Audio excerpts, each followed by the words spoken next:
આજે ગુરુજી તમે આયા થયું રે મારે અજવાળું આજે ગુરુજી તમે આયા થયું રે મારે અજવાળું સદગુરુ સદમે શ્રવણ સુણિયો સદગુરુ સદમે શ્રવણ સુણિયો ભીમ ભેટાને આજે ભાગ્યું રે મારું બ્રહ્મ તારું ભીમ ભેટાને આજે ભાગ્યું રે મારું બ્રહ્મ તારું અજવાળું રે અજવાળું થયું રે મારે અજવાળું જ્ઞાન ગરીબી સંતોની સેવા જ્ઞાન ગરીબી કરોની સેવા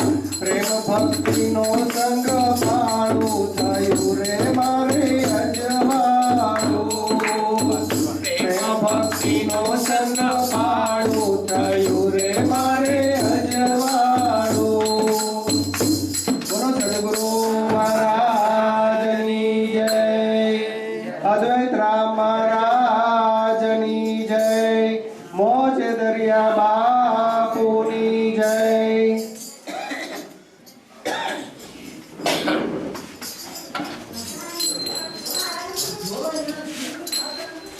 गुरु जो चाहते हैं वही होता है। जय जय। खुदा जो चाहता है वही होता है। एक प्रमाण मिल गया। गुलाबनाथ बापू जो चाहते थे वही होता था वही होगा। और संसार में जो नहीं है उनको जानते हैं वो नहीं है वही होगा। तो आज परम समर्थ सदगुरु श्री गुलाबनाथ बापू का एक दृढ़ संकल्प था कि सभी को सवाई गुरु निष्ठा हो, सभी को सवाई ब्रह्म कुमारी हो। तो उस निमित्त आज हमारे परम पूज्य संत श्री अद्वैत राम महाराज, गुरु श्री भिखाराम बापू, मौजदरिया बापू तो संत रूप में पधारे हैं। आप सभी भी संत रूप में पधारे हैं। आपका भी संत रूप में भी स्वागत किया जाएगा। आयोजन किया है। जय जय। तो हमारा स्वभाव है पूजन अर्चन भेंट पूजा अर्पण करना। तो हम प्रार्थना करते हैं आशाबेन को, गुरु भक्त श्री आशाबेन अद्वैत राम महाराज का तिलक पूजन करेंगे।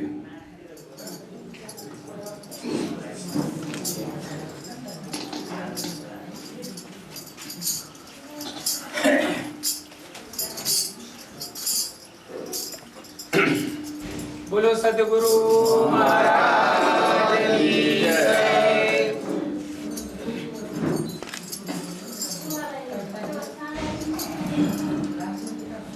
अभी गुरु भक्त श्री नीताबेन को हम प्रार्थना करते हैं कि आप माला पहनाएं,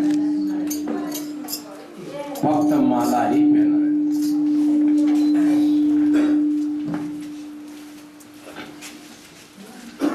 माला अर्पण करनी है। बोलो सदगुरु महाराज की जय। अभी अरुणाबेन को गुरु भक्त श्री अरुणाबेन साल अर्पण करेंगे और भेंट पूजा अर्पण करेंगे।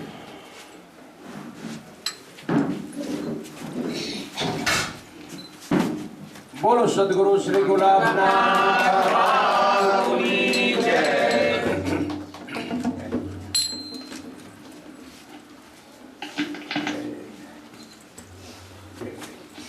अभी श्री ज्ञान योग सेवा समिति और जय गुरु महाराज धाम की ओर से और हम सभी की ओर से मैं अद्वैत राम महाराज को प्रार्थना करता हूँ कि आप अद्वैत स्वरूप अपनी गुरु निष्ठा की अमृतवाणी अकर्ता भाव से आप हमको ऐसा प्रसाद दो कि हमारा अज्ञानता न रहे, हमें भी वही एक अद्वैत स्वरूप की स्थिति हो जाए, इतनी कृपा करे।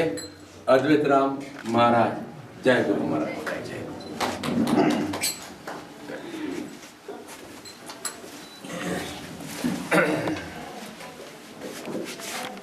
बोलो सदगुरु महाराज की जय। बोलो सदगुरु श्री भिखाराम बाबू की जय। बोलो सदगुरु श्री गुलाबनाथ जी बाबू की जय। ओम सच्चिदानंद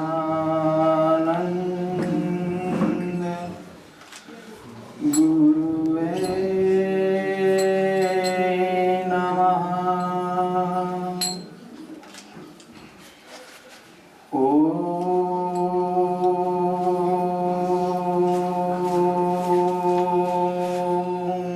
सच्चिदानंद परमात्मने नमः।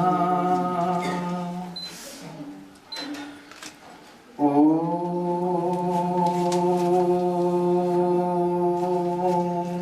सच्चिदानंद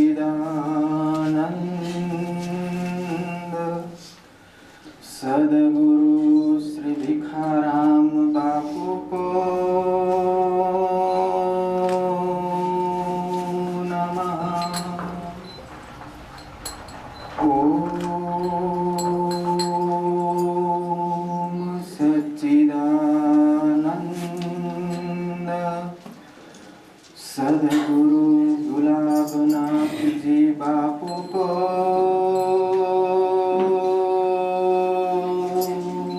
नमः। ओम सच्चिदानंद सदगुरु सब संतः नमः। ओम सच्चिदानंद सदगुरु मात पिता नमः। ओम सच्चिदानंद बुद्धाय नमः। ओम सच्चिदानंद देवी देवताय नमः। गुरुर्ब्रह्मा गुरुर्विष्णु गुरुर्देवो महेश्वर गुरुर्साक्षात् परब्रह्मा तस्मै श्री गुरुवे नमः। ध्यानमूलं गुरोर्मूर्ति पूजामूलं गुरोर्पदम् मन्त्रमूलं गुरोर्वाक्यं मोक्षमूलं गुरोर्कृपा। मोक्षमूलं गुरोर्कृपा। मोक्षमूलं गुरोर्कृपा। हे सद्गुरु समर्थ, हे अखंड स्वरूप, हे सच्चिदानंद स्वरूप, हे ज्ञान स्वरूप, हे चैतन्य स्वरूप, हे साक्षी स्वरूप, सर्वव्यापक स्वरूप सदगुरुदेव श्री भिखाराम बापू के श्री चरणों में कोटि कोटि नमन। आदेश आदेश आदेश। हे सदगुरु महाराज, आप हम सभी पर ऐसी कृपा करें कि हमारे इस मनुष्य जीवन में किसी भी जीवात्मा के लिए राग द्वेष न हो, किसी भी व्यक्ति के लिए निंदा का कोई भाव न हो, कोई ईर्ष्या न हो, किसी भी के लिए दुख देने का भाव प्रकट न हो। हे सदगुरु महाराज, जाने अनजाने अगर इस जीवन में किसी भी जीव को दुख दे दिया हो, तन से, मन से, वाणी विचार से, तो हे सदगुरु महाराज, आपकी साक्षी में मैं ऐसे एक एक जीवात्मा की माफ़ी मांग रहा हूँ और फिर से यह भूल हो नहीं। इसलिए हे सदगुरु महाराज, आप हमारे सब में ऐसी दिव्य ज्ञान की धारा प्रगटाना, ऐसा दिव्य अनुभव प्रकट कराना कि सबके भीतर एक ही गुरु तत्व का हम दर्शन करें और सभी के भीतर अपने आप का ही दर्शन करें, ऐसी दृष्टि देना। हे सदगुरु महाराज, आप 5 तत्व में, 3 गुणों में, सभी अवस्थाओं में, सभी प्राणियों में, सभी जीवों में, पेड़ पौधों में, जड़ चेतन में, आप पापी के भीतर भी और पुण्यात्मा के भीतर भी आप ही का स्वरूप व्याप्त है। हे सदगुरु महाराज, आप ऐसी कृपा करें, समग्र विश्व के अंदर असंख्य जीवात्मा तन से, मन से, वाणी विचार से खूब दुख भोग रहे हैं, तो ऐसे एक एक जीवात्मा को आपकी कृपा से तन तंदुरुस्त रहे, मन प्रसन्न रहे और जीते जी मुक्ति का अनुभव प्राप्त कराने वाले आपके जैसे कोई ज्ञानी महापुरुष प्राप्त हो जाए, ऐसी कृपा करना। हे सदगुरु महाराज, यह प्रार्थना आपकी कृपा से होती है। हमारा कोई सामर्थ्य नहीं कि एक भी शब्द निकल सके।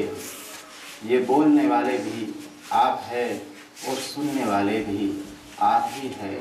तो आपके श्री चरणों में यहाँ जो भी प्रकट होगा वह अर्पण करने का प्रयत्न कर रहा हूँ, आप स्वीकार करें। बोलो सदगुरु महाराज की जय। सदगुरु महाराज की असीम कृपा से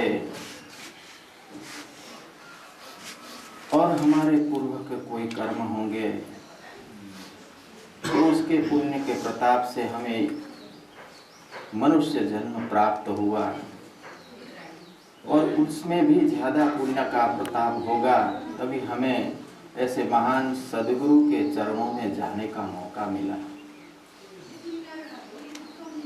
मनुष्य जीवन मिलना महान पुरुषों ने, सभी ज्ञानी महापुरुष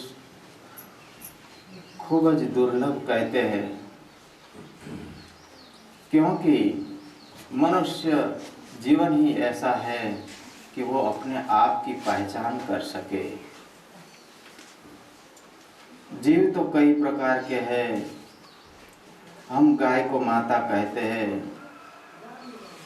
मोर हमारा राष्ट्रीय पक्षी है, शेर है, हम नाग देवता की भी पूजा करते हैं, माता जी का शेर सवार है, वो वाहन है, यानी सभी पर प्राणी है।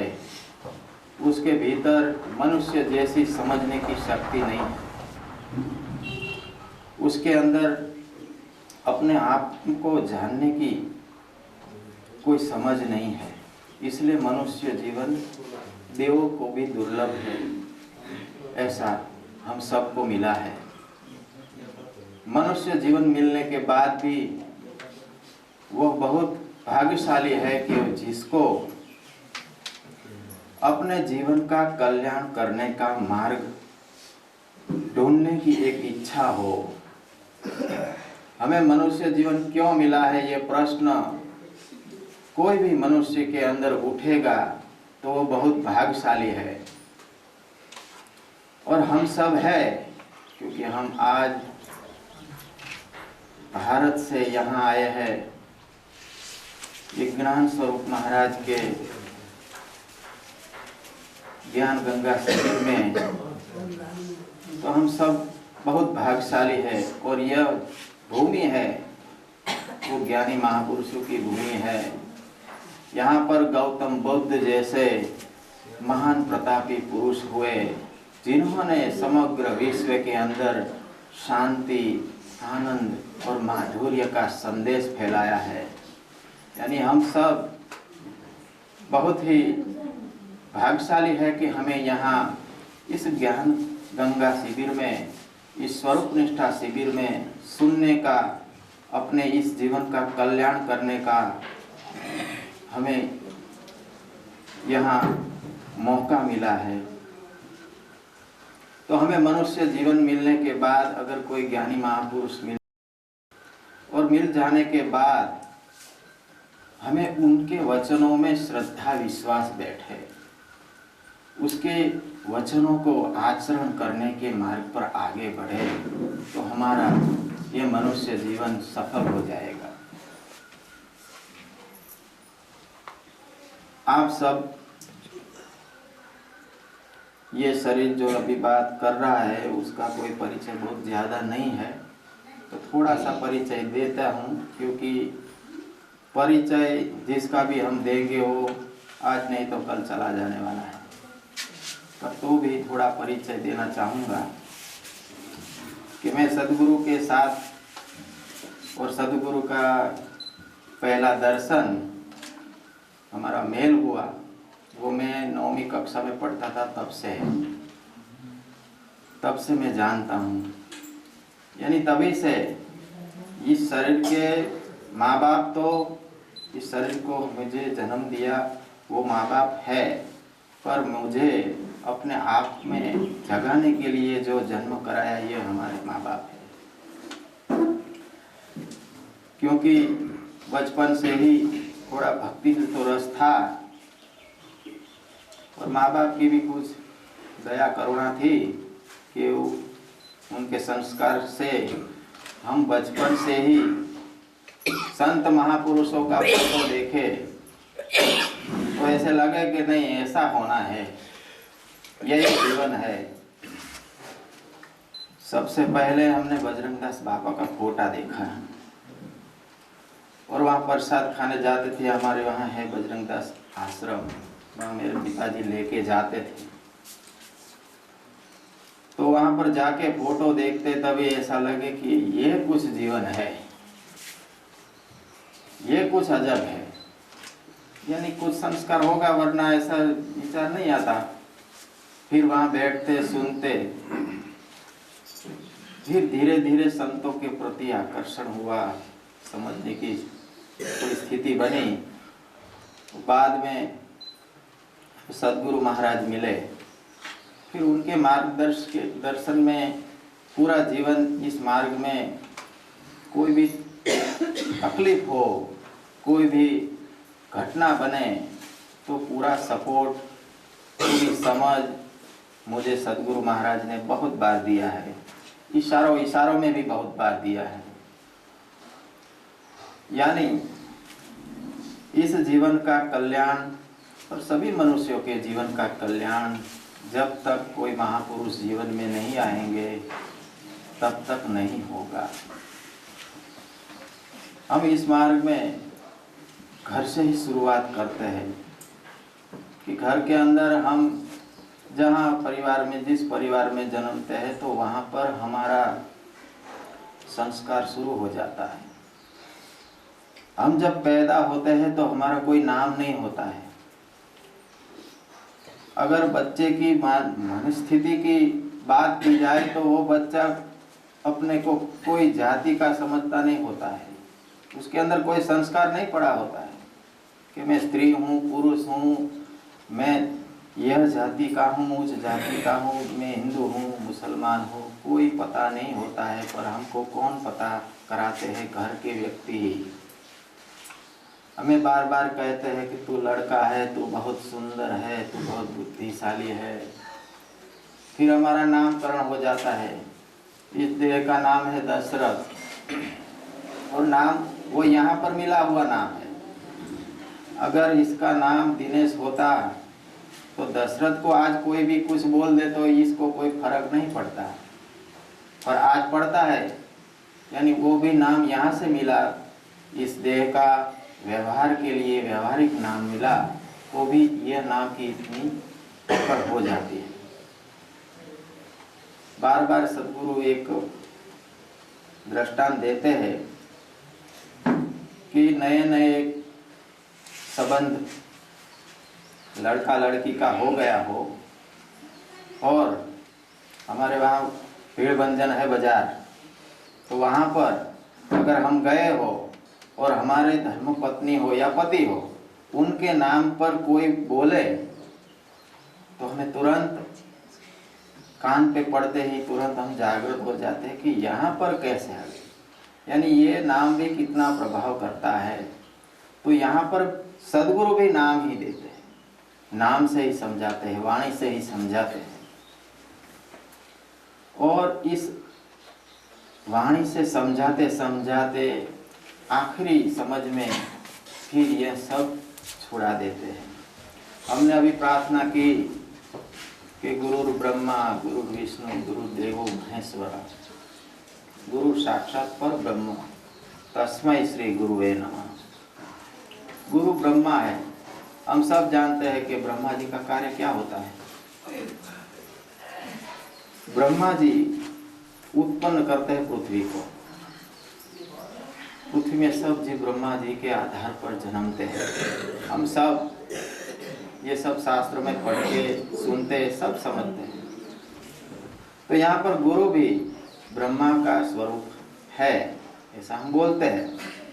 यानी हमारे में जिज्ञासा जगाते हैं, मनुष्य जीवन क्यों मिला है। जब तक कोई ज्ञानी महापुरुष जीवन में नहीं आएगा तब तक ये प्रश्न खड़ा नहीं होगा, और यह प्रश्न खड़ा नहीं होगा तो तब तक अपना कल्याण नहीं होगा। यानी मनुष्य जीवन का महत्व भी नहीं समझेंगे। मनुष्य का जीवन मिला है, पर हमारा आचरण तो पशु के जो नियम है उससे बाहर का है नहीं, उसमें ही आ जाता है कि पशु पक्षी भी क्या खाते पीते सोते हैं, वो भी उसका भी परिवार होता है, उसको भी बच्चे होते हैं। वही मनुष्य को भी इतना से ऊपर को सोचने का कोई विचार आता नहीं है। तो उसका विचार कब आएगा कि कोई ज्ञानी महापुरुष मिल जाए और इसका महत्व समझाए।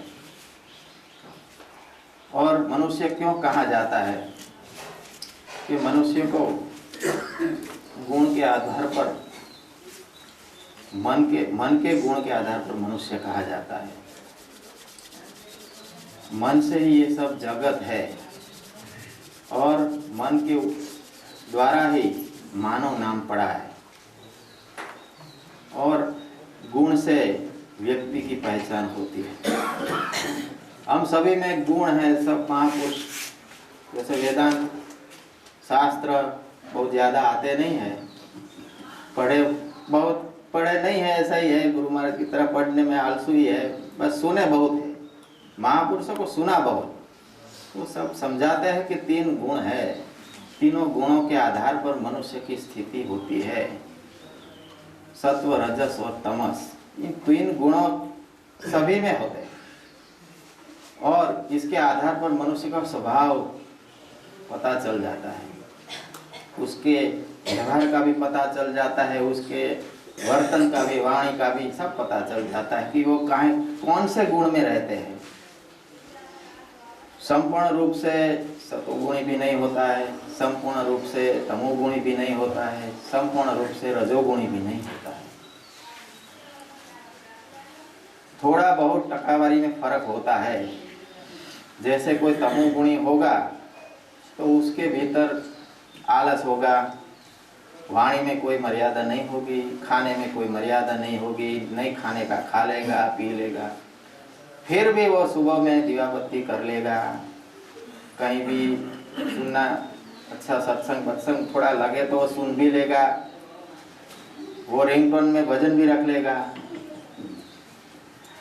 यानी उसमें तमोगुण तो है पर थोड़ा बहुत है, सतोगुण भी है। वो पैसा कमाने के लिए भी दौड़ेगा, रजोगुण भी है, कुछ इकट्ठा करने का भी भाव रहेगा।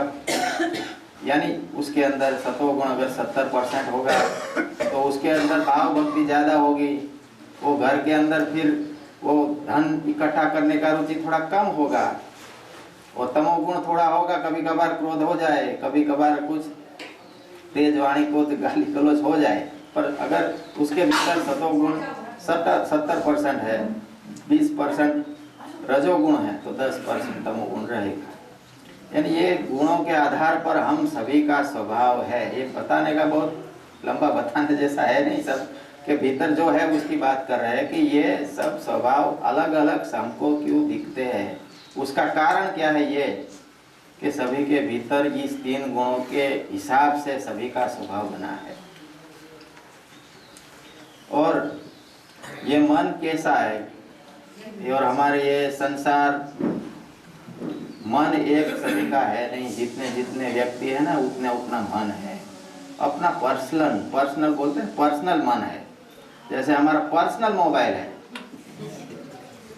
मोबाइल ऐसी चीज है कि मोबाइल जिस व्यक्ति का होगा ना उस व्यक्ति का मन का भी मालूम पड़ जाएगा, उसका कैरेक्टर भी मालूम पड़ जाए कि ये व्यक्ति किस प्रकार का है। ऐसे ही जैसे मोबाइल सभी व्यक्तियों के पास है तो वो अपने अपने हिसाब से मोबाइल में डेटा रहेगा, वैसे ही हम सब मनुष्य अलग अलग है। तो हमारे अंदर भी ये मोबाइल, ये मन है, उसके भीतर भी वो सब अलग अलग मन है। सिस्टम बनाने वाले ने सब एक ही केमिकल, एक ही 3 गुणों से ही बनाया है, परंतु थोड़ा थोड़ा अलग है। समझने का यह है, हमने प्याज देखा है, भी इसमें दृष्टांत दिया था कि अगर हमको प्याज मिला है, प्याज के अंदर छिलके होते हैं, ये मन, महापुरुष कहते हैं कि मन है नहीं। अंत में मन मिट जाता है, अमन हो जाता है। पर हमारी समझ के अनुसार ये सीधी बात समझ में नहीं आएगी, इसलिए कुछ लेना पड़ेगा, आधार लेंगे तभी वो समझेंगे। जैसे हमने प्याज लिया तो प्याज के छिलके हम निकाले, एक छिलका निकाला, दूसरा निकाला, जैसे जैसे निकलता जाएगा वो प्याज खत्म हो जाएगा। छिलके सब अलग हो जाए तो प्याज दिखेगा नहीं। वैसे ही हमारे ऊपर ये सब, ये देह में हूँ, ये देह की पत्नी है, पति है, पुत्र है, परिवार है, ये मेरा घर है, ये मेरा बंगला है, कि ये गाड़ी है, बैंक बैलेंस, ये सभी चीज, जितना जितना मेरा है सभी उसका आवरण है, पड़ है। जो भीतर जो हम आत्म स्वरूप थे ना उसके ऊपर ये सब आवरण आ गए। और जैसे सब जो छोतरे हैं सब इकट्ठे होके, जैसे प्याज कहा जाता है, ये सब इकट्ठे होके मन कहा जाता है, ये मन हो जाता है। पर मन कब निर्मन हो जाएगा, अमन कब हो जाएगा? कि जब एक से एक क्षेत्र निकलते जाएंगे कि तू देह नहीं है। अगर देह नहीं है तो देह के आने वाले संबंध है, जो भी व्यक्ति मिले हैं वो तेरे नहीं है, ये देह के है, तेरे नहीं है। ऐसी समझ जब कोई ज्ञानी महापुरुष हमें देते हैं तब हम इससे छूट पाते हैं। और हम सभी को सदगुरु महाराज और ऐसे ज्ञानी महापुरुष कई हो गए, वो समझाने का बहुत बार प्रयत्न करते हैं, फिर भी हमको ऐसा नहीं लगता कि सभी को एक ही वाणी से सभी का समझ में आ जाना चाहिए, पर नहीं आता है।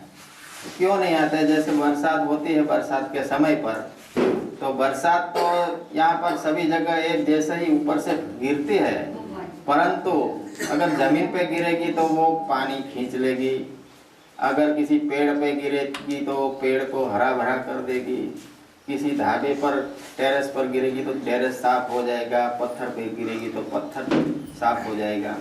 यानी बरसात में कोई प्रॉब्लम नहीं है, प्रॉब्लम जिस पात्र में गिरता है उसका है।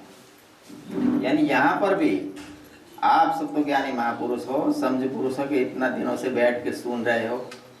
ये तो हमारे जैसे की बात है कि अगर सुनते बैठे हो तो भी वो क्या है, घड़ा है वो थोड़ा उल्टा करके बैठ जाते हैं, पानी अंदर नहीं जाता है। घड़ा ठंडा हो जाता है, इतना टाइम जितने टाइम हम बैठते हैं तब तक ठंडा हो जाता है।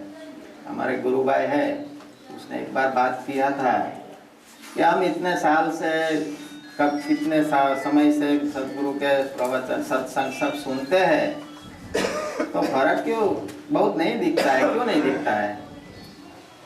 तो मैंने कहा ये फर्क क्या आया क्या नहीं आया वो तो बात साइड में रखो, पर जैसे हम पत्थर है, हम पत्थर समझ लो, हम खुद पत्थर है। अगर पत्थर पे पानी गिरेगा तो पत्थर ठंडा तो होगा, इतना भी बहुत है। पत्थर ठंडा किया वो भी बहुत है, इतनी स्थिति हो ना तो भी हम बहुत भाग्यशाली है। पर ऐसे ही हम वहाँ पर बने रहेंगे तो ये देखो पत्थर के आकार भी बदल जाते हैं। पानी एक जैसा गिरता है तो उसका आकार भी बदल जाता है, वो पानी रूप हो जाता है। पत्थर सब घिस घिस के पानी के अंदर रहते हैं तो हमको ऐसा लगे कि ये पत्थर है, वो पानी के रूप में आ जाता है पत्थर। वैसे ही एक दृष्टांत है कि ऐसे ही सभा करके एक महापुरुष बैठे थे, ध्यान योग साधना सिखा रहे थे सभी को।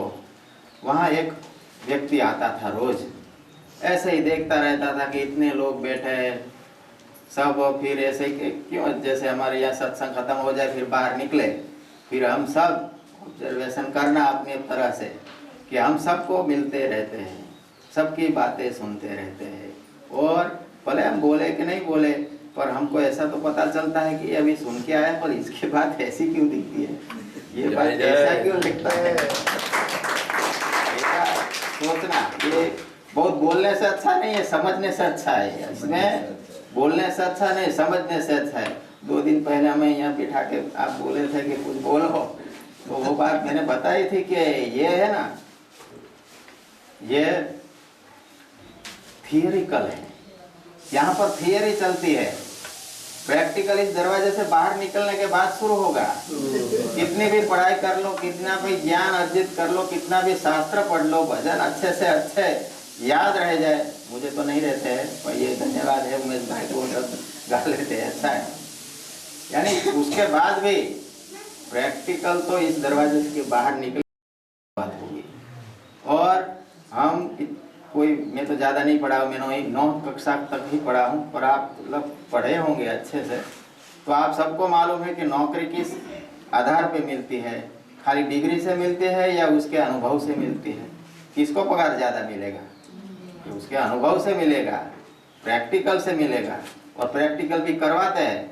अगर थियरिकल ही इतनी महत्व का होता तो कॉलेज में प्रैक्टिकल विषय ही नहीं रहते, पर है तो यहाँ पर थोड़ा हमारी समझ में थोड़ा गलत आता है कि थियरिकल बहुत चलता है सभी जगह, सभी महापुरुषों के वहाँ थियरिकल सीखने वाले बहुत है, और प्रैक्टिकल करने वाले है आपके जैसे सब प्रैक्टिकल कर रहे हैं, हमारे जैसे थोड़ा पीछे रहते हैं, पर हो जाएंगे। पंजा पढ़ता है, ऐसे पंजा पढ़ते रहते हैं, ऐसे तो पढ़ते रहता है। तो उस व्यक्ति ने देखा, रोज आता है और रोज उसको प्रश्न उठता पर पूछ नहीं पाता था, क्योंकि महात्माओं को क्या है, सभी को साथ लेकर चलना है तो समय नहीं रहता है। हमारे गुरु महाराज को जो कि वो तो सरल है, वो तो हम छोटे से तब से है, इसलिए पूरा जान गए हैं कि सरलता बहुत है। तो हमको तो मिलते हैं, एक एक व्यक्ति को मिलते हैं, पर सभी जगह ऐसा नहीं होता है, सभी को नहीं मिलता है ऐसा मौका, क्योंकि संख्या इतनी सभी से नहीं मिल सकते।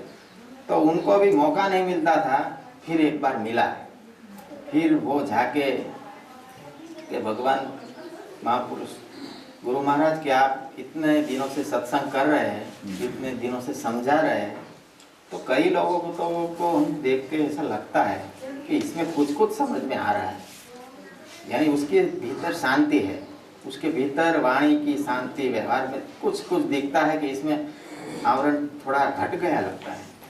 फिर और थोड़े है कि उसमें थोड़ा है, कभी कभार अपने में आते, कभी कभार शांत दिखते, कभी कभार थोड़ा लड़ाई कर लेते, और कोई ऐसे है कि उसमें उसमें तो चलता ही रहता है, कुछ परिवर्तन ही नहीं आया।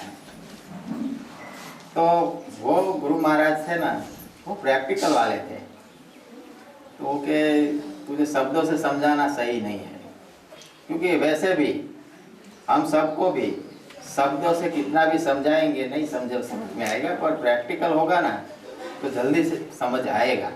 तो वो महापुरुष भी प्रैक्टिकल उसको दिया जवाब कि अच्छा वो छोड़ो, तू बता कि तू इस राज्य का लगता नहीं है, तुझे देख के ऐसा लगता है तू नेपाल का है। हाँ महाराज, मैं यहाँ नौकरी धंधा के लिए आया हूँ, वर्षों से यहाँ रहता हूँ। अच्छा, तो तू वहाँ जाता है कि नेपाल जाता है? हाँ जाता हूँ ना, हमारे वहाँ सगा संबंधी है, कोई व्यवहारिक हित से कहीं भी कुछ हो जाना पड़ता है। अच्छा, तो तू यहाँ कई लोगों को मिलता होगा, तेरे साथ में रहने वाले कई लोग हैं, तो तुझे पूछते तो होंगे कि नेपाल कहाँ आया, नेपाल को जाना हो तो क्या करना पड़े, उसका तू बताता है या छुपा के रखता है? इसमें क्या छुपाना, किसी को जाना हो तो मैं बताता हूँ कि नेपाल जाना हो तो ऐसे गोरखपुर ट्रेन से जाओ, फिर वहाँ से बस में जाओ, सुनौली बॉर्डर आओ, यहाँ से दूसरी बस बदलो, ऐसे करते करते फिर बीच में ऐसे रोड बनते हो तो फिर थोड़ा भुगतना भी पड़ेगा, फिर भजन गाना हो या ना गाना हो, 2-1 बजे तक थोड़ा जमाना भी पड़ेगा, क्योंकि वहाँ पर दूसरा करने का था नहीं। यानी ऐसे करते समझ के समझा देता हूँ। हाँ, बस पूरा समझा देता हूँ। अच्छा, तो कितने लोगों ने पूछा होगा? ये बहुत लोगों ने पूछा है। इसमें से कितने गए होंगे? कि वो तो मालूम नहीं कितने गए होंगे, पर बस सब गए होंगे नहीं, कोई एक आध गया हो तो ठीक है। अच्छा, तो भाई मेरे भाई, तुझे यही तो मैं समझा रहा हूँ कि बता तो हम सभी देते हैं, समझा तो हम सभी को देते हैं एक जैसा ही, पर जो मेरे बताए हुए मार्ग पर आगे जैसे जैसे जैसे बढ़ता रहेगा, वो आखिर में नेपाल पहुंच जाएगा। जैसे वहां पर वो पहुंच जाएगा, वैसे ही यहाँ पर भी पहुंच जाएगा। यानी ऐसा है। तो महापुरुष हमें पूरा मार्ग बताने का प्रयत्न करते हैं, और हम मनुष्य पहले से ही कोई संत के पास गया हो या ना गया हो, जीवन में सुख और दुख का प्रॉब्लम सभी को रहता है। एक भजन है जो कड़ी भाई गए, सुख आते हैं दुख आते हैं, सुख आते हैं दुख आते हैं, सुख आते हैं दुख आते हैं, इन आते जाते सुख दुख में हम मस्त रहते हैं, हम मस्त रहते हैं, इन आते जाते सुख दुख में हम मस्त रहते हैं, हम मस्त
हमारे जीवन में सुख आते हैं, दुख आते हैं, सभी का अनुभव है, नया कुछ देना नहीं है। इसमें हम सब बहुत पावरफुल हैं, क्योंकि किसी को भी दुख तो नहीं चाहिए फिर भी आता है, यानी दुख नहीं चाहिए फिर भी आता है। तो सुख को भी अगर नहीं चाहेगा तो नहीं आएगा, आएगा जरूर, पर हमारी समझ में थोड़ा अलग होता है कि नहीं, सुख आए तो फिर वो जाना नहीं चाहिए और दुख आए तो टिकना नहीं चाहिए। यानी सभी मनुष्यों का ये स्वभाव है। तो यहाँ पर जब सद्गुरु मिल जाते हैं तो ये दृष्टि देते हैं कि सुख आने और जाने वाला है, तो दुख भी आता और जाता रहेगा। इन आते जाते में हम मस्त रहते हैं। यहाँ पर भजन में जो कहा है उसका अर्थ यही है कि मस्त कौन रह सकता है। सत्य लगेगा तो मस्त नहीं रहेगा। किसी को भाई सुख सच्चा लगेगा कि सुख सत्य है तो मस्त नहीं रहेगा, और दुख भी सत्य मानेगा तो भी मस्त नहीं रहेगा। मस्त कौन रह सकता है कि दोनों को मिथ्या जान ले तो मस्त रह सकता है। इसलिए महापुरुष ने कहा है कि मस्तों की मस्ती इबादत से कम नहीं, फकीरों की हस्ती खुदा से कम नहीं। यानी इसमें मस्तों की मस्ती ऐसी है कि वो खुदा से कम नहीं होते, उसकी स्थिति ऐसी होती है। उस स्थिति में लाने के लिए महापुरुष ये बात करते हैं। कभी मान मिला जी भर भर के, कभी अपमान हुआ जी भर भर के। सभी को मान मिला होगा तभी अच्छा लगता है, पर जब अपमान का शुरुआत होता है तब बहुत दुख लगने लगता है। पर अगर समझ हो हमारे पास, कोई महापुरुष हमें समझ दे कि ये मान और अपमान ये मन का स्वभाव है, और हमारा ये शरीर है उसके साथ जो भी प्रारब्ध में लिखा है, प्रारब्ध बना है, उस हिसाब से वो आने वाला है। जैसे हम सब ने पिक्चर देखा है, थोड़ा समझ में ऐसे ही बात करें। 16 पिक्चर सभी ने देखा है। फिर वो गब्बर सिंह वो ठाकुर के हाथ काटने का ये सीन आता है, तो उस सीन को अगर हम ऐसे बैठे बैठे 100 बार विचार कर ले कि नहीं, गब्बर सिंह ठाकुर का हाथ काटना नहीं चाहिए, तो ऐसे थोड़ा चलेगा। वो पिक्चर बना हुआ है, वो काटेगा तो जरूर। वैसे ही हमारे जीवन में हमारी फिल्म तो उतर गई है, हाँ, स्क्रिप्ट सब लिख गई है, फिल्म उतर गई है। हम एक जिस जगह पर हम जन्मे हैं उसके हीरो भी हम हो गए हैं, हमारा रोल भी पक्का हो गया। अब करना यह है कि हमारा जहाँ भी पिता के हिसाब से अगर मिला है तो पूरा पिता का रोल अदा करें, बेटे का रोल बेटा का तरफ से हो तो बेटे का रोल अदा करे, पति का हो तो पति से, पत्नी का हो तो पूरा पत्नी से, और शिष्य का हो तो पूरा शिष्य से रोल अदा करे। यानी तो ही पक्का कलाकार है, वरना कलाकार नहीं है। सुपरस्टार कैसे बनते हैं? फिल्म इंडस्ट्री में सुपरस्टार किसों को बोला जाता है कि वो सभी फिल्म में हिट जाए, इसी कोई भी फिल्म पिटे नहीं, सभी हिट जाए, उसको सुपरस्टार बोलते हैं। तो यहाँ पर स्टारों के स्टार बनाने के लिए हमें यहाँ लाए हैं। और यह वहाँ पर तो कोई भी स्टार बन जाए तो आखिर में तो वो जीरो हो जाएगा, पर यहाँ पर स्टार रहेगा तो वो जीते जी तो हीरो है, बाद में भी हीरो रहेगा। यानी सुपर हीरो बनाने की बात करें, और सुपर हीरो बनाने के लिए ही महापुरुष सभी मेहनत कर रहे हैं। फिर भी इतना ब्रह्म ज्ञान यहाँ पर खटारा मोड़े आवे છે, ઢગલો ઓલું કહેવાય ને, ઓલી નદી ન્યાથી વહેતી નથી, નદી અહીંથી જાય છે, એટલું વેણ હાલું આવે છે। फिर भी गीले बहुत कम होते हैं हम, क्योंकि हमने प्लास्टिक थोड़ा चढ़ा लिया है। अगर हम कोटिंग लेमिनेशन शरीर को कर दे, फिर भले नहीं कभी कोई भी पानी हो डुबा दे, छुएगा नहीं। और ये लेमिनेशन कौन सा है कि देह को मैं मानने का, देह के संबंध को मेरा मानने का, मन को मैं मानने का, और ये देह के प्रारब्ध के अनुसार जितना भी हमारा बैंक बैलेंस है, हमारा बैंक बैलेंस में ये धन तो आता है, ये भी दूसरा हमारा लड़के हो, बच्चे हो, परिवार हो, ये सब आता है। ये सब का हमने वो लेमिनेशन कर दिया। फिर बाद में ये ब्रह्म ज्ञान की वर्षा कितनी भी हो जाए, हाँ थोड़ा बहुत ठंडा लगता है यहाँ बैठे तब तक, फिर वहाँ से जाने के बाद वो अपने रूप में आ जाता है, लेमिनेशन हो जाता है। यानी ऐसा ही है और उसका कारण क्या है? हमारे भीतर कई मान्यताएं पड़ी हैं। हम मान्यताओं के आधार पर ही यहाँ पर पहुँचे हैं और यहाँ पर भी थोड़ी मान्यता लेके ही आए थे। हम ऐसा नहीं कह सकते कि हम मान्यता नहीं रखते, यहाँ पर भी मान्यता तो रखते हैं, तभी तो यहाँ बैठे हैं। हमने सबने यहाँ बैठ के ऐसा माना है कि यहाँ कल्याण हमारा होने वाला है, वरना यहाँ बैठ भी नहीं सकते। और मनुष्य इससे पहले की जो मान्यताएं थी वो सब कर्मकांड की थी, कुछ व्रत उपवास की थी। जो करते हो तो करो, हमारा कोई विरोध नहीं है, हम नहीं करते हैं तो जो करते हैं वो धन्यवाद है। इसलिए महापुरुष ने एक वाणी, एक साखी की है, बोली है कि इस कृपा बिन गुरु नहीं, गुरु बिना नहीं ज्ञान, और ज्ञान बिना आत्मा नहीं, गावई वेद पुराण। वेद पुराण भी कहते हैं कि ईश्वर की कृपा से सद्गुरु मिलते हैं, और ईश्वर की कृपा पहली जरूरी है। हमारे पर ईश्वर की कृपा हुई तब हम ये सब जो भी करके आए हैं वो ईश्वर की कृपा से आगे बढ़े, फिर सद्गुरु मिले। और गुरु के बिना ज्ञान नहीं। शास्त्रों में सभी जगह ज्ञान भरा पड़ा है, ऐसे नहीं समझ आएगा। तो एक और दृष्टांत दे दूं। डॉक्टर किसी को बनना हो तो हमारे अहमदाबाद में गांधी पुल है, वहाँ पर पुस्तकें बहुत मिलती हैं। किसी भी विषय का डॉक्टर बनना हो तो वहाँ पर पुस्तकें मिलती है, पूरा वो अंदर आ जाता है कि डॉक्टर कैसे बना जाए, क्या क्या आता है, सब आता है। पर उससे कौन इलाज कराएगा? उसके पास वो थियोरिकल सब कुछ होगा, प्रैक्टिकल नहीं होगा।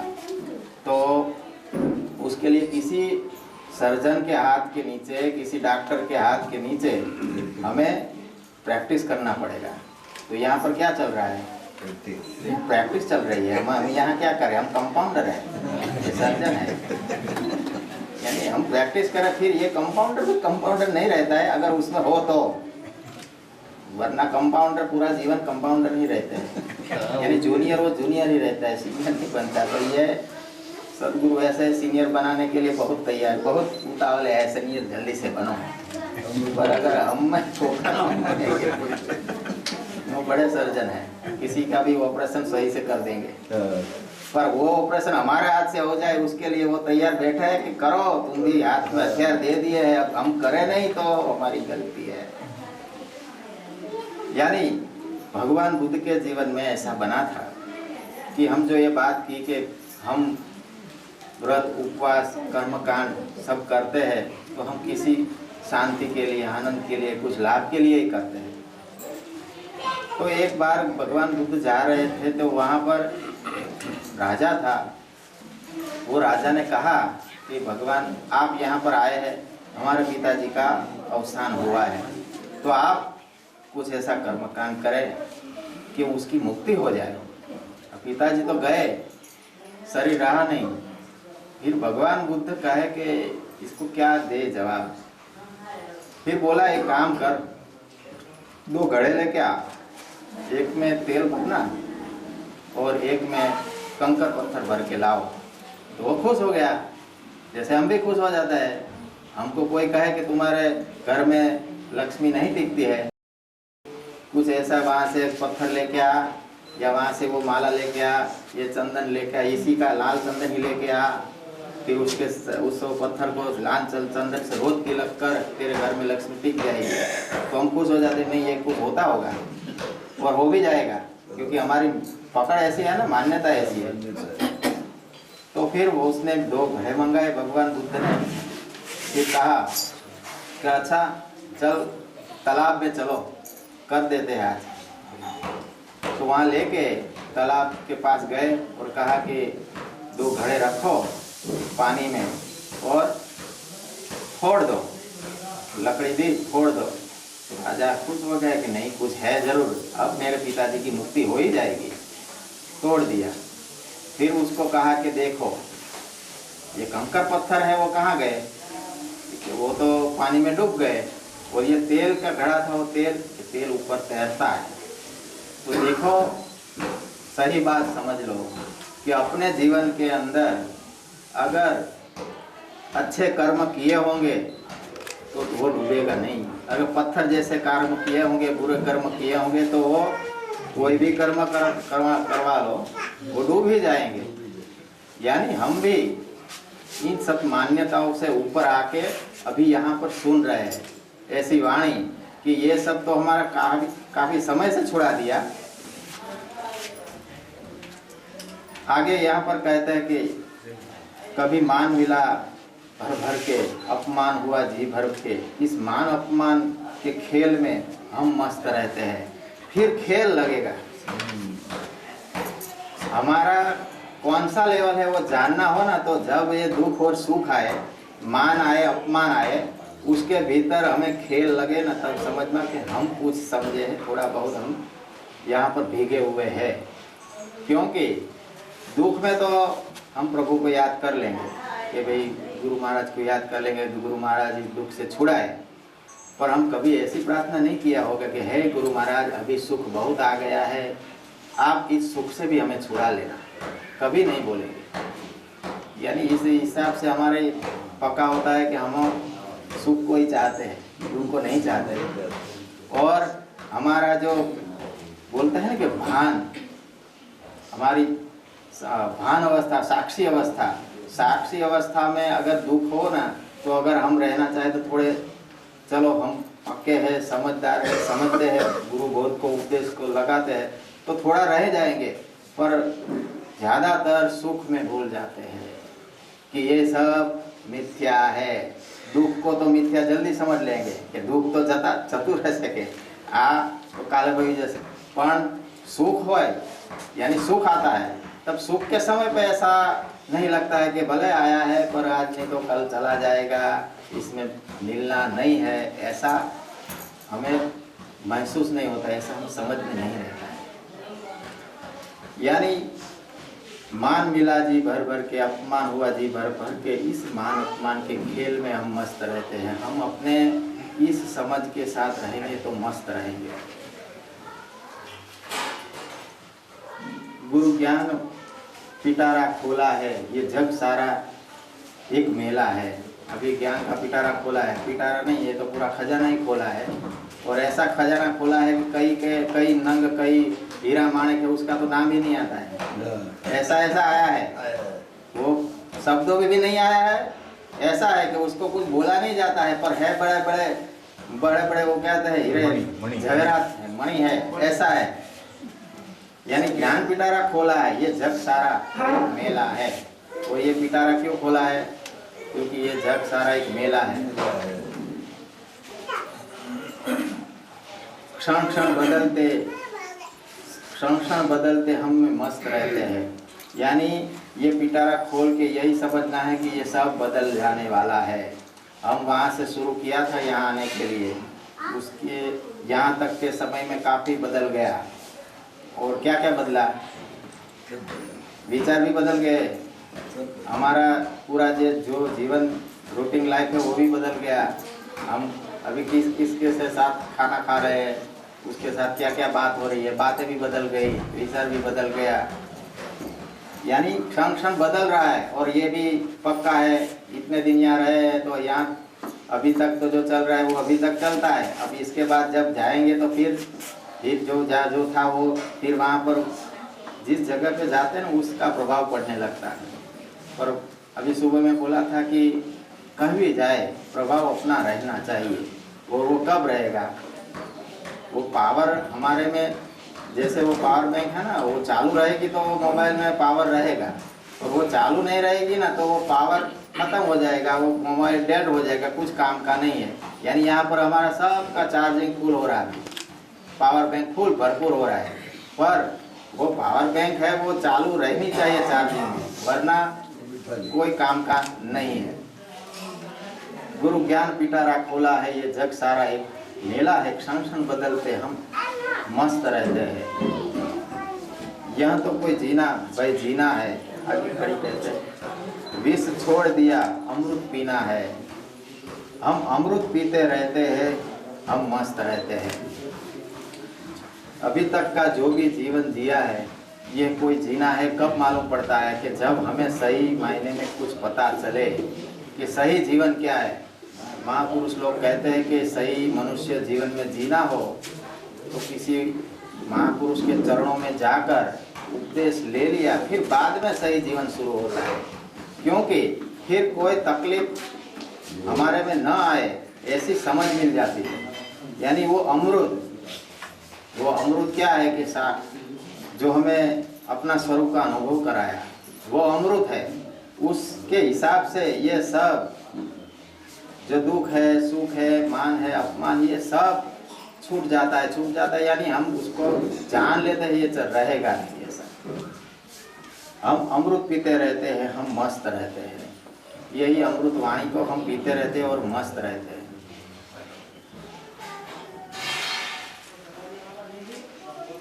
आगे हमें जीवन में सभी चीज प्रिय हो ऐसा हुआ नहीं अभी तक किसी भी व्यक्ति को। सभी को जीवन में घटनाएं प्रिय और अप्रिय घटती ही रहती है, पर हम प्रिय चीज को पकड़ लेते हैं और अप्रिय को छोड़ देते हैं। पर दोनों में समता है, उसको कृष्ण परमात्मा ने कहा है कि स्थिर बुद्धि। एक बात समझने जैसी है कि बुद्धि से हम निर्णय बहुत पक्का और सच्चा करते हैं, पर मन है ना, वो आगे बढ़ने नहीं देता है। हम सबको मालूम है, यहाँ कोई भी बैठा हो सबको मालूम है कि मोक्ष जीवन का लक्ष्य होना चाहिए, मन नहीं जानता है। वो पापी हो उसको भी पता है कि जीवन में मोक्ष होना चाहिए, पुण्यात्मा वो भी जानता है, पर मन है कि वो सब अपने कार्य में लगा रहता है, वो छोड़ता नहीं है। अपने जो 3 गुणों में फंस के जो भी कार्य करता है उसमें रहता है। स्वरूप का ज्ञान अपने आप होता है। शरीर मन बुद्धि से होने वाला ज्ञान कच्चा ज्ञान है, अधूरा ज्ञान है। ये शरीर से, मन से और बुद्धि से और इंद्रियों से हम सब 5 विषयों के भीतर ये जीवन जी रहे हैं। पर ये जीवन 5 इंद्रियों के पार जब हमें स्थिर बुद्धि होगी तभी मालूम पड़ेगा कि ये 5 विषय भी मिथ्या है। इसलिए कहते हैं कि गंगा सती ने वाणी में कहा कि मेरु रे डगे पण जेना मन ना डगे पानबाई, भले ने भांगी पड़े ब्रह्मांड। महापुरुष ये स्थिति में लाने के लिए प्रयत्न करते हैं कि जो मेरु पर्वत है वो भी डिग जाए, पर अपना मन न डिगे, अपना स्वरूप की अनुभूति न डिगे। यह भले फिर ब्रह्मांड भी चूर चूर हो जाए, पर हमारा जो संकल्प है, हमारी जो दृढ़ता है वो डिगनी नहीं चाहिए। क्योंकि सदगुरु ने हमें समझाया कि तू आत्मस्वरूप है, और हम सब समझ के जो भी उपदेश लिया उसको सबको पता है कि हम आत्मस्वरूप है। हम बोल के बैठे क्या है, फिर हम इस जगत में आते हैं तो फिर ये जगत के साथ फिर मिल जाते हैं। तो ये हमारे अंदर भीतर जो दृढ़ता है वो दृढ़ता है नहीं।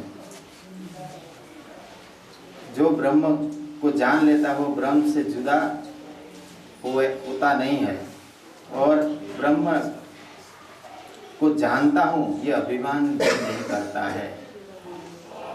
यहाँ पर भी ऐसा है कि जो ब्रह्म को जान लेता है वो ब्रह्म से अलग नहीं है। यानी जो सोना का उदाहरण देते हैं कि जो सोना है, जो गहने बन के बैठा है, हम सब गहने बन के बैठे हैं, तो सोना तो है ही। फिर बाद में समझाने का प्रयत्न करते हैं कि मैं ब्रह्म को जानता हूँ, ऐसा अभिमान भी नहीं होता है। वो भी एक अभिमान प्रकट करता है कि मैं जानता हूँ और कोई नहीं जानते हैं। और एक बात समझे बीच में कि 4 अगर अलग अलग परंपराओं के व्यक्ति को बिठा दिया जाए और कहा जाए कि कुछ बात किया जाए, और 4-5 लोग जो महफिल करते हैं उनको बिठा दिया जाए, तो मुझे लगता है कि महफिल वाले है ना, वहाँ पर वाद विवाद नहीं होगा। पर अगर 4-5 परंपराओं के लोग एक साथ अगर बैठ जाए तो वहाँ पर वाद विवाद होगा।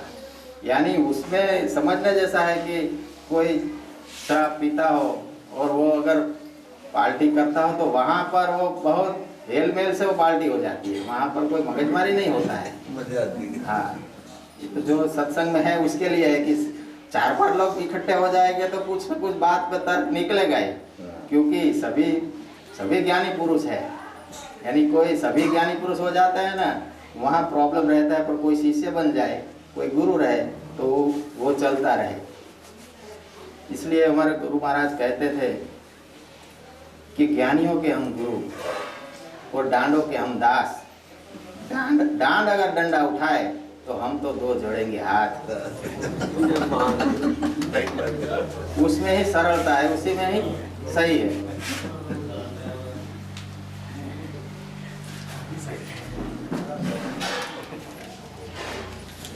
भजन गायना गाड़ी गाना है।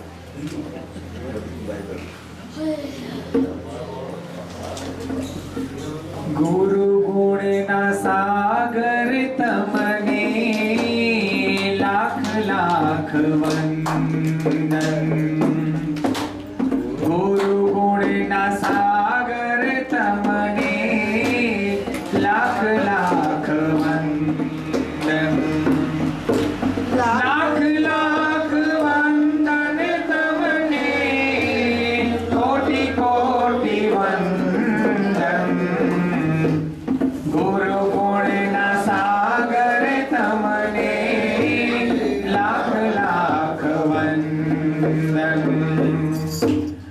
आखिरे अंधा पोहतो योग थी अमारे। तेजरे जणु मियावाला स्वर से तमारे। आजीरे निधारे वाला तमे ज्ञान नारे अंजन। गुरु गुण न सागर तमने लाख लाख वंदन। अगणित योनि मां जीवड़ो भटकीने આવ્યો। कर्मो कुंवर मोती छटकीने આવ્યો। छे जाए तमे कुकर्मो बंधन। गुरु गुण न सागर तमने लाख लाख वंदन।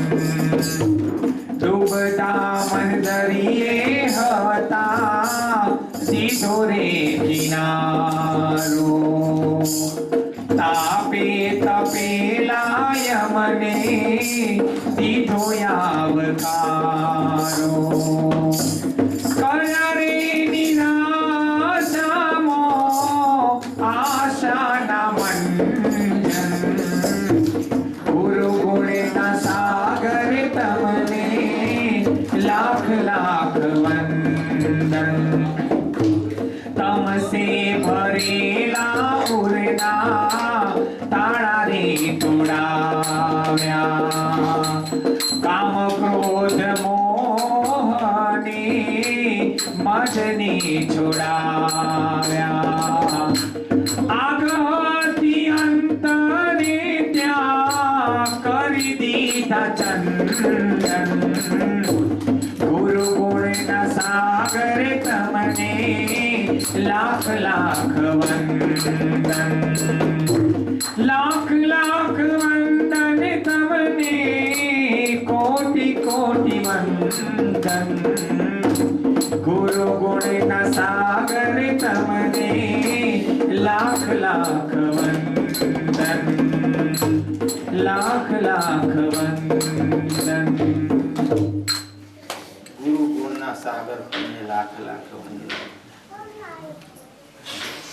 सदगुरु ना गुण ना बखान कर नहीं सकते, लाख लाख वंदन। यानी ये जीव तो कई जन्मों से भटकता भटकता आया है और अब इस चरणों में हमें कुछ अपना स्वरूप का अनुभव करने का मौका मिला है। परंतु मनुष्य जल्दी से ये बात समझता नहीं है, हम भी नहीं समझते थे। यानी मनुष्य को थोड़ा ऐसा लगता है कि भजन और ये सत्संग, जैसे हम तो बचपन से साथ में हैं इसलिए मुझे तो ज़्यादा अनुभव हुआ। मुझे सब बड़े लोगों ने बहुत समझाया, बहुत। कि ये सब तो अभी तो खेलने कूदने का टाइम है, मौज करो, क्योंकि हमारे उम्र के साथ भी रहने वाले होते हैं और हमारे बड़े वो भी होते हैं। तो मनुष्य ऐसा सोच के बैठा है कि भजन सत्संग ये सब अभी कुछ करने का थोड़ा होता है, वो तो आखिर में करने का होता है।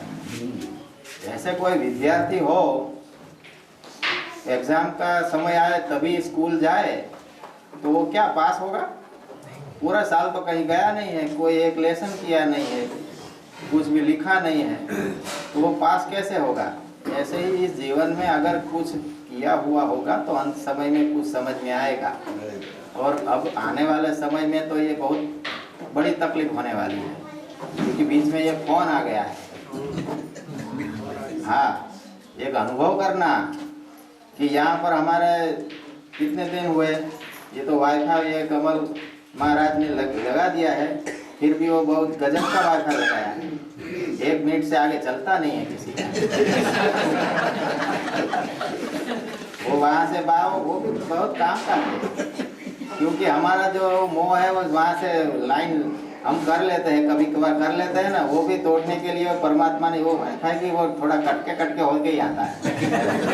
फिर हम अपने आप से ही मना करते हैं, अभी बात नहीं होगी, सुनाई नहीं पड़ता है, वो भी हम सामने वाला भी कंटाल जाए कि नहीं सुनाई देता, तो फिर वो दर्शन कर लेने का छोड़ देने का। यानी मनुष्य ऐसा समझता है कि आखिर में कुछ करेंगे। हम लोग यहाँ आए तो मोबाइल का हमारा देखो तो थोड़ा वैराग आ गया है, वो बड़ जबरी से आ गया है, वैसे आने वाला है नहीं। वो गोरखपुर के बॉर्डर पे जाने के बाद पक्का मालूम पड़ेगा।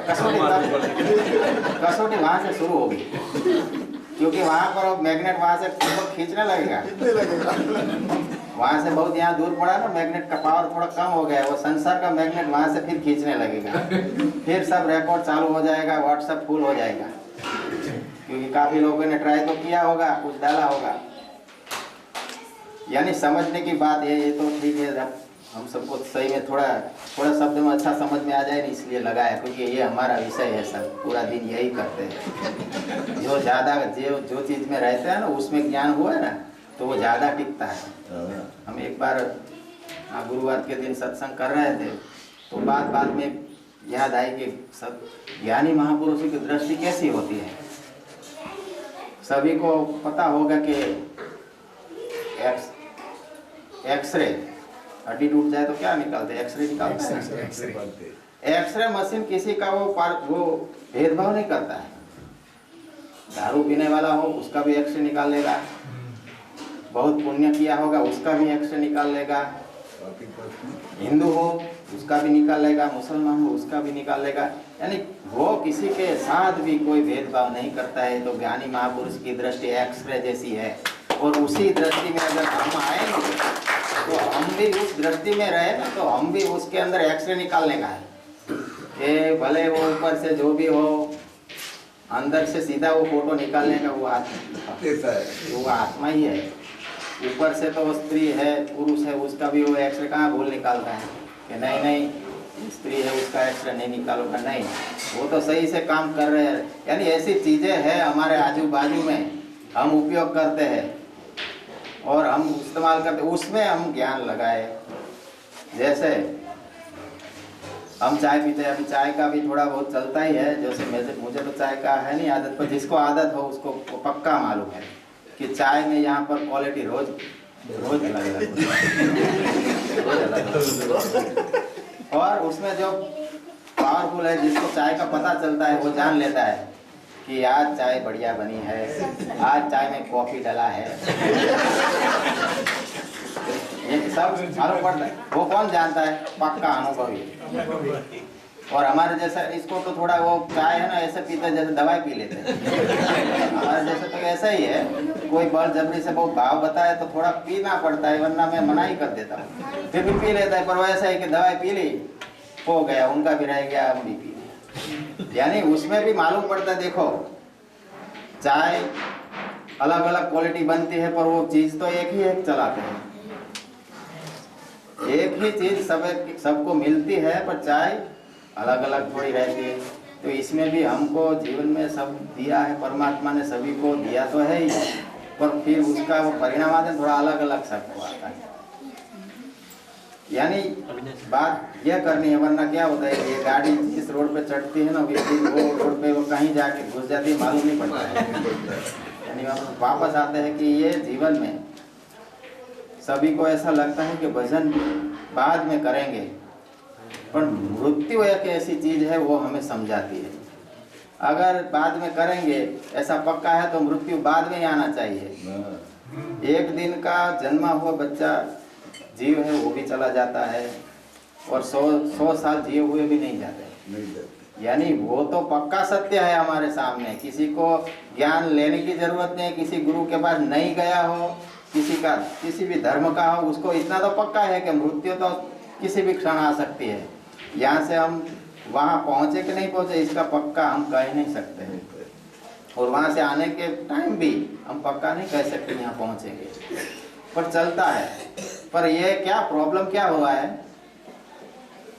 एक दृष्टांत देते हैं उसमें सही में समझ में आ जाएगा। एक राज्य था, राज्य के अंदर एक जादूगर आया।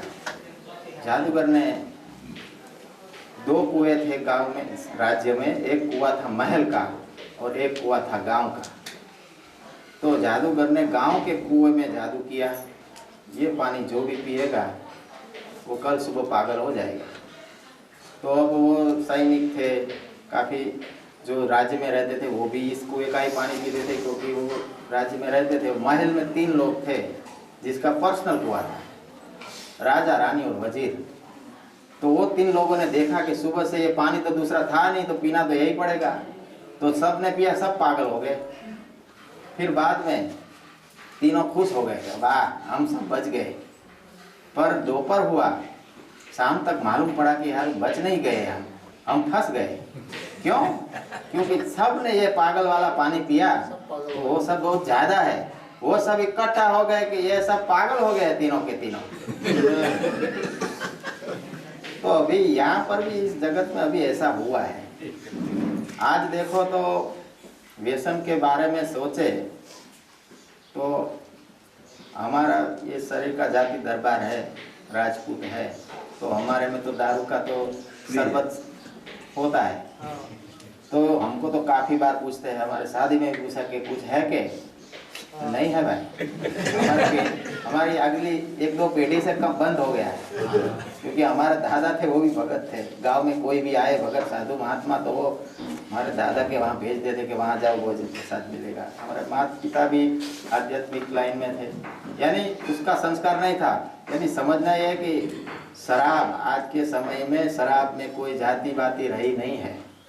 अभी तो ऐसा है कि अच्छे अच्छे जो समाज है वो हमसे आगे हो गए हैं, और हम थोड़े खड़े रह गए। अभी अब सबको जाने दो।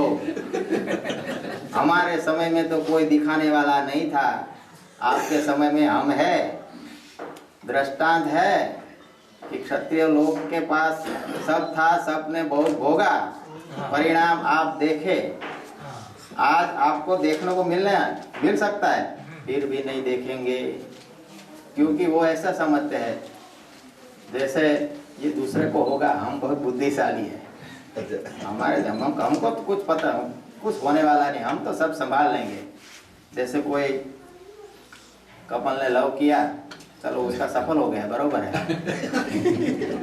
बरोबर, ऐसा कुछ करते होंगे तो वो क्या सोचते होंगे, हम तो पकड़े नहीं जाएंगे, हम नहीं पकड़े जाएंगे, और दूसरे पकड़े जाते हैं। ये उसको बुद्धि नहीं है, वो थोड़ा संभल के नहीं चलते हैं, कहाँ मिलना, कैसे बात करना।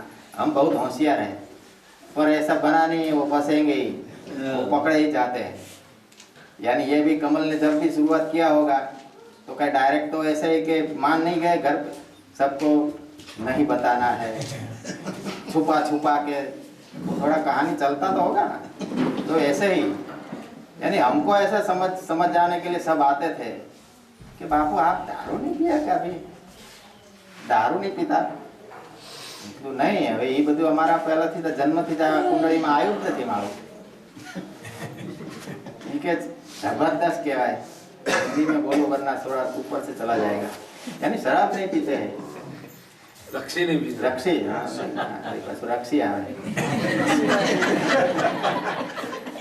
फिर भी थोड़ा बहुत गड़बड़ तो हुआ था, पर शराब पे नहीं हुआ था। थोड़ा तम्बाकू का व्यसन, मावा का व्यसन हुआ था इसको, पर वो फिर प्रहार तो है ही, बड़ा प्रहार हुआ। फिर हमने भी अंदर से हिम्मत कर ली कि अब मरना पड़े तो मर जाने का है, पर तम्बाकू को छूना नहीं है। ये जीवन जिसको समर्पित किया है उसका अगर पालन करना है तो मर जाना पड़े तो मर जाएंगे। तब ये गया, फिर उसको मालूम पड़ गया कि अब ये नहीं लेने वाला है। वरना हमने ट्राई तो किया था 2 महीना 3 महीना कुछ नहीं खाना, फिर भी रिटर्न हो जाता था। तो वो को एक रास्ते से नहीं आता, दूसरे रास्ते से आता। मावा बंद किया तो तम्बाकू के रास्ते से आता। ये मेरा पक्का अनुभव है। इसमें तो मुझे लगता है कि मैं लिखूं तो कुछ बने कि जो व्यक्ति छोड़ना चाहता है ना उसके मन में क्या क्या आता है वो सभी बता देता है। शुरुआत करे ना कि भाई ये नहीं खाना है तो मन क्या सोचता है, तो क्यों नहीं खाना है, इतने लोग खा रहे हैं, कुछ हुआ तो नहीं, हमको ही होगा। बस दूसरा बात ये आती है कि कई लोगों को कुछ नहीं खाया और हो गया पर उसका कारण है जो भी ये बात मुझे तो कई लोगों ने बताया, पर वो बात एक है, उसका कारण क्या है। कई लोग खाते हैं और नहीं होता है, और कई लोग नहीं खाते और हो जाते हैं। उसका कारण एक है, हमारे शरीर में कौन सी भी जगह ऑक्सीजन लेवल जहाँ पर भी घट जाएगा वहाँ पर कैंसर हो जाएगा। जहाँ शरीर में ऑक्सीजन गया, भीतर भी ऑक्सीजन होता है, खाली सांस से लेते हैं वो ऑक्सीजन नहीं, भीतर भी होता है ऑक्सीजन लेवल। जहाँ पर खत्म हो गया वहाँ पर वो कैंसर आ जाता है। यानी ये मना क्यों करते हैं, क्योंकि ये निकोटिन होता है ना, वो ऑक्सीजन को मार देता है। मुंह में पड़ा रहे तो वहाँ पर मार देगा, इसलिए वो कैंसर होने का ज़्यादा चांस है।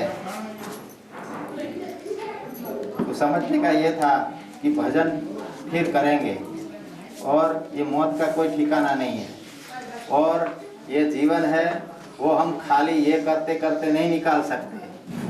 यहाँ तक तो कितना दिन है, 10 दिन समझो, 15 दिन समझो, यहाँ पर बैठे बैठे हम नहीं निकाल सकेंगे। फिर क्या, तो गुरु उपदेश को साथ में लेकर जो भी कार्य हम घर में करना है, जिसके साथ भी रहना है, उसके साथ रहते रहते करने का। एक लड़की लगन शादी हो गया, ससुराल गई। ससुराल बहुत बड़ा परिवार था पहले के समय पर। हम सबको मालूम है कि जो चक्की होती है ना, वो पीस के आटा बनाते थे, फिर बनाती थी बाटिया, रोटी बनती थी। तो वो बहुत बड़ा परिवार था, तो पीसती रहती, बनाए। फिर बाद में हमारे वहाँ तो सभी जगह होता होगा, और लोग पाप छिले आखिर में खाते, तो पीछे बचता नहीं था। कोई भी रोटी वोटी बहुत बचती नहीं थी, जो भी बचे वो फिर क्या है कि महिला माताएं लोग क्या करते हैं कि फिर बनाने की कोशिश नहीं करेगी, जो भी बचेगा उतना खा ले, कौन माथाकूट करे। वो भी बात भी सही है, ऐसा होता है। तो फिर अपने बाप के घर गई तो देखा कि बेटी मुझे शादी करके भेजा था तो बहुत रुष्ट पुष्ट थी, ये सुख क्यों गई कि क्या कहूँ पिताजी, परिवार बड़ा है कि कोई दुख देता है, कुछ तकलीफ है ना, परिवार तो सही है, कोई प्रॉब्लम दूसरा कुछ नहीं है, पर परिवार बड़ा है तो उसके लिए आटा जो हम करते हैं वो सब खत्म हो जाता है, तो फिर हम खाने के लिए बचता नहीं है। इसलिए फिर उसने दिया गुरु ज्ञान, तो क्या देखो वो आटी चलाना है वो चलाओ, तो साथ साथ में फाकड़ा मारते रहो।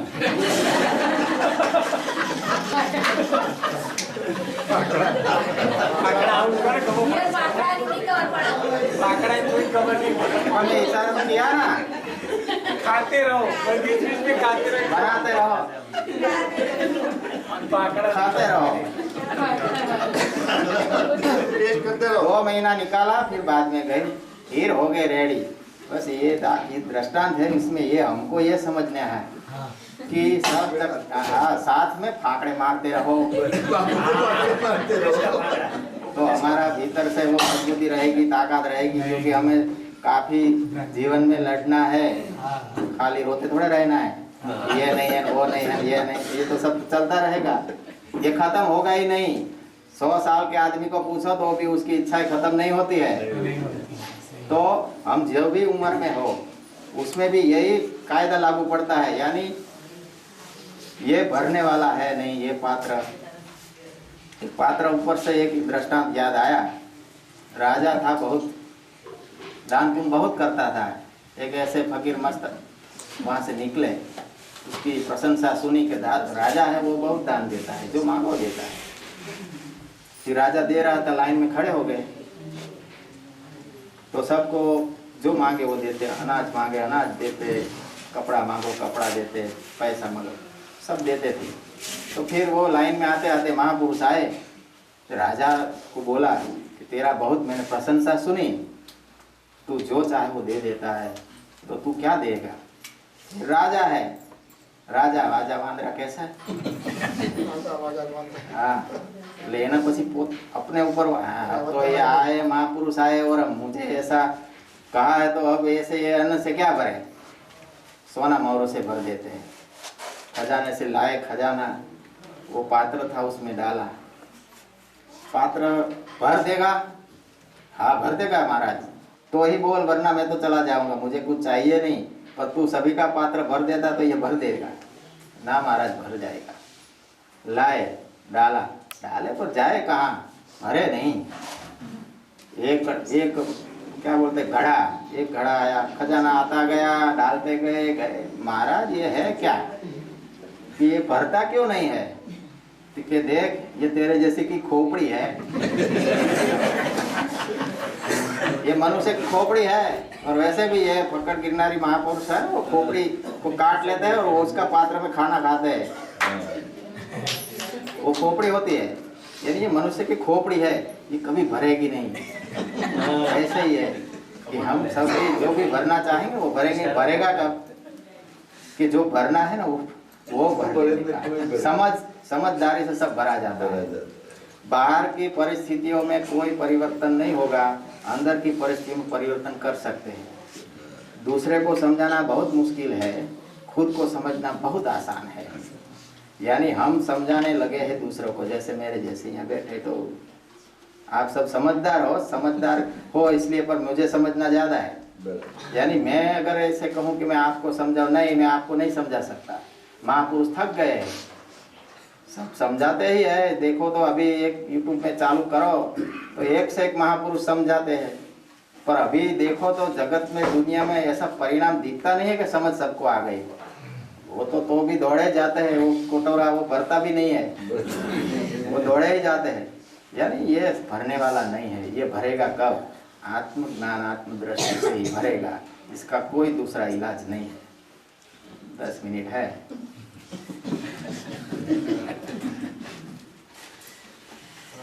गुरु धोबी, शिष्य कपड़ा, साबुन सर्जनहार, सूरत शिला पर बैठ के निकले मेल अपार।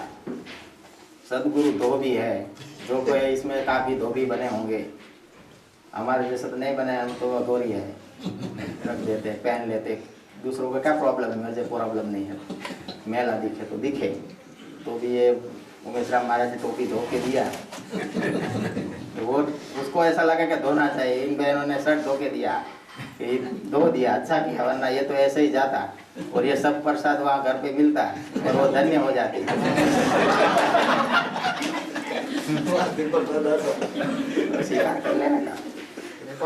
यानी गुरु है वो धोबी है और शिष्य कपड़ा है। शिष्य कपड़ा बने तभी मैल निकाल पाएंगे। और साबुन सर्जनहार, सुरता शिला पर बैठ के निकले मैल अपार। सदगुरु है ना, सुरता में हमें लाता है, तभी यह मैल निकलेगा। सुरता हमारी है ना, बाहर के जगत में बहुत है, और बाहर के जगत की सुरता कितनी भी हो, कितनी भी एकाग्रता हो, वो जीरो ही है अगर अपने में सुरता नहीं आई तो। गुरु धोबी, शिष्य कपड़ा, साबुन सर्जनहार, सुरता शिला पर बैठ के निकले मेल अपार। ये मेल कितने पड़े होंगे? ये मेल रोज धुलाई होती है। यहाँ पर बड़े धोबी है, सबसे बड़े धोबी। ये हम सब तो कपड़े धोते हैं, ये तो पूरा वो जन्मों जन्मों का मेल धोने का काम करते हैं। और कैसा साबुन, अरे डायरेक्ट धो डालते हैं। यानी तुम कितना मेल होगा? हम सब कपड़े पहनते हैं तो मालूम है, शर्ट थोड़ा ज़्यादा मेला होगा, तो पैंट भी यानी एक जैसा तो मेल होता ही नहीं है। हाथ रुमाल है तो उसका ज़्यादा उपयोग किया तो वो ज़्यादा मेला होगा, यानी हमारे में भी कई में ज़्यादा मेल होगा, कई में थोड़ा मेल होगा। यानी मेल धोने के लिए ये गुरु है वो धोबी का रूप लेते हैं।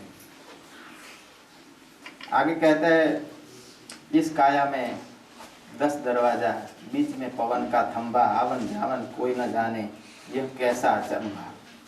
ये महापुरुषों की अंदर की बात बताते हैं कि इस काया में 10 दरवाजे हैं जो बाहर से भी दिखते हैं, और आवन जावन कोई न जाने, ये हमारे श्वासों में जो चलता है वो कोई उसके ऊपर ध्यान नहीं है। कई महापुरुषों ने इसके ऊपर बहुत फोकस किया है। हम सबका जो एक प्रश्न है कि मन टिकता नहीं है, मन बहुत चंचल है, इसका आधार क्या है? ये महापुरुष समझाते हैं, उसका आधार प्राण ही है। गौतम बुद्ध ने उसके ऊपर विपश्यना सबको कराया और उसने बहुत लोगों का कल्याण किया। यानी ये प्राण के आधार पर ये मन की स्थिति है। जितना सूक्ष्म होगा उतना मन शांत रहेगा। ये युक्ति है, वाणी में भी है, गंगा सती ने भी कहा है, ऐसे कई महापुरुष ने कहा है। यानी इलाज तो हमारे सब पास है, किसी के पास भी ना जाओ ना तो पुस्तक में भी मिल जाएगा, पर करते नहीं है, हम चलते नहीं है। यानी जब तक चलेंगे नहीं है तब तक उसका अनुभव नहीं होगा, तब तक ये प्रश्न जाएगा नहीं। ये प्रश्न तो खड़ा ही रहेगा, जैसे ही वो पात्र है वो भरेगा ही नहीं। ये पात्र भरने वाला है नहीं, बस समझदारी से ही भरेगा। एक शेर कहा है कि हमको मिटा सके वो जमाने में दम नहीं, हमसे जमाना खुद है, जमाने से हम नहीं। ऐसी स्थिति ऐसे महापुरुषों के चरणों में जाकर हमारा सबकी हो जाए। जो अपनी मस्ती में जो मस्त है उस मस्ती का हमको भी अनुभव हो जाए। और हम प्रार्थना करेंगे ऐसे परम समर्थ सदगुरुदेव को कि हमारा इस मनुष्य जीवन में जो भी समय बचा है, जो भी समय हमारे पास है, उस समय का सदुपयोग हो। हम अपने आप के आत्मस्वरूप में झक जाए, हमारी स्वरूप में स्थिति हो जाए, हमारा सब बंधन छूट जाए, हम देह का बंधन, मन का बंधन सब छूट जाए और अपने नित्य अनुभव में स्थिर हो जाए। ऐसी कृपा हम सब पर गुरुदेव बनाए रखे। बोलो सदगुरु, बोलो सदगुरु श्री भिखाराम बाबू की जय, बोलो सदगुरु श्री गुलाब बाबू की जय, बोलो सब आपके जैसे संत महापुरुष